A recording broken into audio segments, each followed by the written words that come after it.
Hey, it's Steve Tomaszewski, and we are live with the Soldiers Family Radio and TV Talk Show. A special shout out to our troops today around the world. You are not forgotten. Remember what we always say, if you can't stand behind our troops, I suggest you stand in front of them. It is absolutely a privilege and an honor today to be sitting next to what I would call a true American hero. Bill Faulkner, Private First Class, United States Marine Corps, if I'm looking at those suspenders correctly. Happy 236th birthday, Marines, 237 coming. Sitting right here to my right next to him, another veteran, George McCardle, United States Army.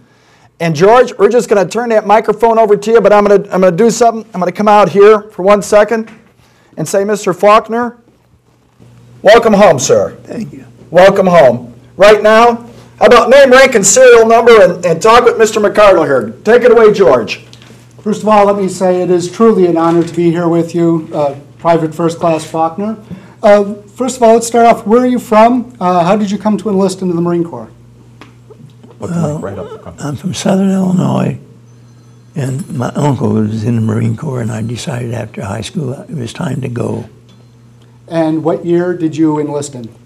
Right out of high school in June of 1941. In June of 1941. And you were telling me earlier you went out to San Diego for training. Yes, sir. What was so different about your training as a Marine? What was different? I don't know how to answer that. Well, Camp Pendleton, it was California. Pendleton, versus right? Southern Illinois, had to be a little different than Southern Illinois. California was a little different. Yes, it was. Okay. Well, what additional training did you receive that a lot of Marines did not get? Parachute training school. A parachute training. What was that like? What kind of plane were they throwing you out of? I have no idea. But you jumped out of a perfectly good airplane. But a perfectly good airplane, Yes. multiple times. And one of the things, George, that you made mention earlier to me is that Mr. Faulkner landed on Iwo Jima. Is Yes, that correct? sir. Yes, sir. Yes, sir. Okay. And what was that like? Scary as hell. Scary as hell, no doubt. Is there anything you'd like to perhaps say to your brethren out there? Your brothers and your sisters and the Marine Corps out there. Somewhere out there today, Mr. Faulkner, there's a young Marine, Army, Navy, Air Force, Coast Guard, who's wondering if anybody ever remembers what they're doing and why they're doing it. What would you like to say to that young man or woman today protecting our freedom so we can be here today? If you have any idea about joining the military, join and do it right now. Join and do it right now. Of course, there's a preference for the Marine Corps, right? Yes, sir, I have. Once a Marine, always a Marine. Once a Marine, always a Marine.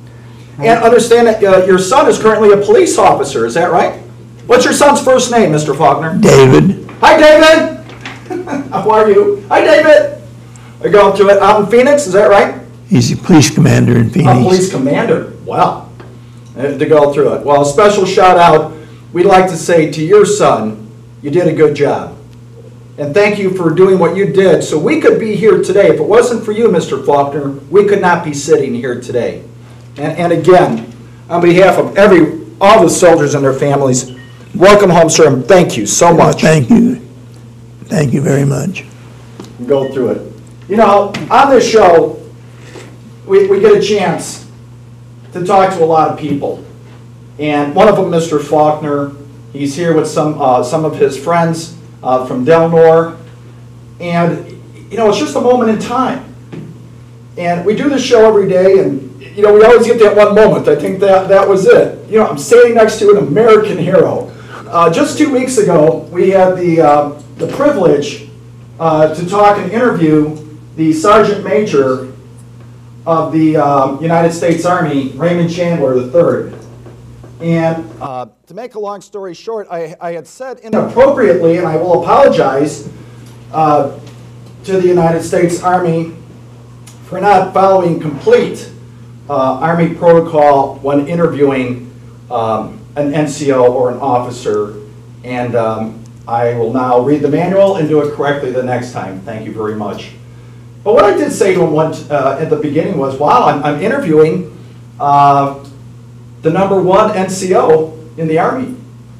And he said, no, The number one person out there is the enlisted man or woman. And you see the humility of our military today. Earlier this week, yesterday, I was down talking with Chet Kopic at our sister station downtown Chicago. And he had said that his cousin, when he came back, he was actually spit on as a Vietnam veteran. And it hurt me knowing that to this day he still remembers that. And being part of the soldier's family, it is not the war that you may or may not support. This is not a political station. We have no reason to judge or agree or go forward or back. But still to this day, that a soldier's family can remember that one of the family members was actually, insulted by doing the job of protecting our freedom.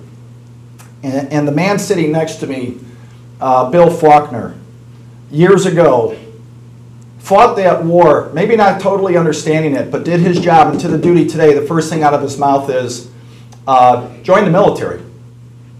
And we, again, thank you, Mr. Faulkner, You're welcome. for allowing us to talk with you today, a true American hero.